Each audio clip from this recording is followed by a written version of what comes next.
यदि लोकसभा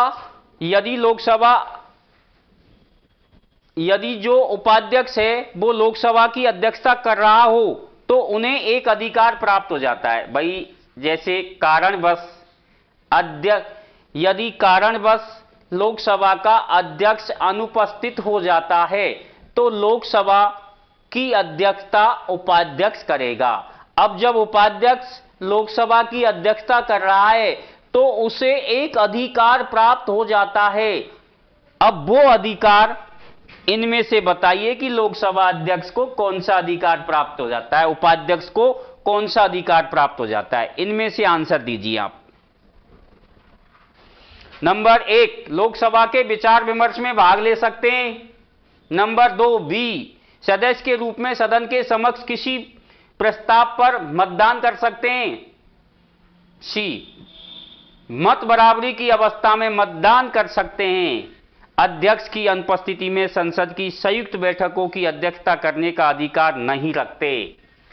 अब बताइए, आपको ये बात आपने खूब अच्छी तरह पढ़ रखी है कि लोकसभा अध्यक्ष लोकसभा का सदस्य होता है, ठीक है, और उपाध्यक्ष भी लोकसभा का सदस्य होता है। तो अध्यक्ष को एक अधिकार है कि कौन सा, कि मत जब लोकसभा की कार्यवाही में पक्ष और विपक्ष में समान मत यानी मत बराबरी की अवस्था में हो जाते हैं तो लोकसभा का अध्यक्ष अपना अंतिम निर्णायक मत देता है।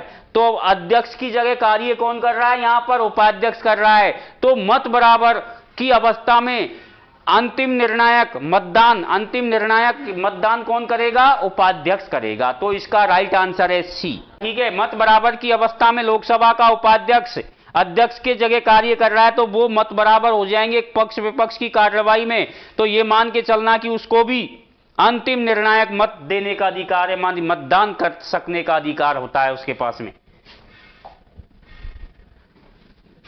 अब देखिए, केंद्रीय लोकसभा का सचिवालय सीधे नियंत्रित होता है कि लोकसभा का सचिवालय किसके नियंत्रण में होता है।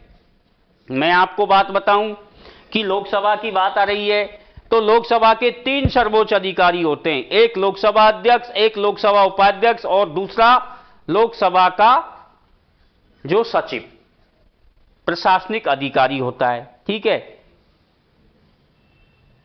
तो लोकसभा सचिवालय, सचिव कहां बैठता है, सचिवालय में, और सारे लोकसभा के सारे प्रशासनिक कार्यों की देखरेख करता है। तो 3 सर्वोच्च अधिकारी हो गए, ठीक है। आप कहीं पूछ ले कि लोकसभा का सर्वोच्च अधिकारी कौन है, कि कहीं प्रधानमंत्री कर दो, ठीक है, ऑप्शन में आ जाए। लोकसभा का सर्वोच्च अधिकारी लोकसभा अध्यक्ष होता है, फिर दूसरे नंबर पर उपाध्यक्ष होता है, और तीसरे, और फिर यदि बात आती है तो लोकसभा का जो सचिव होता है वो उसका क्या होता है, सचिव। हाँ, तो लोकसभा का सचिवालय सीधे किसके नियंत्रण में रहता है, सचिवालय सीधे नियंत्रण में किसके रहेगा, अभी गलत मत देना।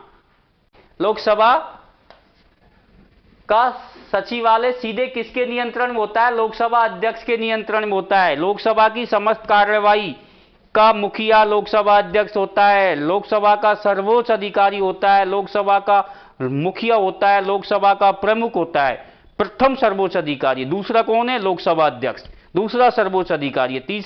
तीसरे की बात आती है तो तीसरा जो लोकसभा का सचिव होता है वो लोकसभा का तीसरा सर्वोच्च अधिकारी होता है, ठीक है।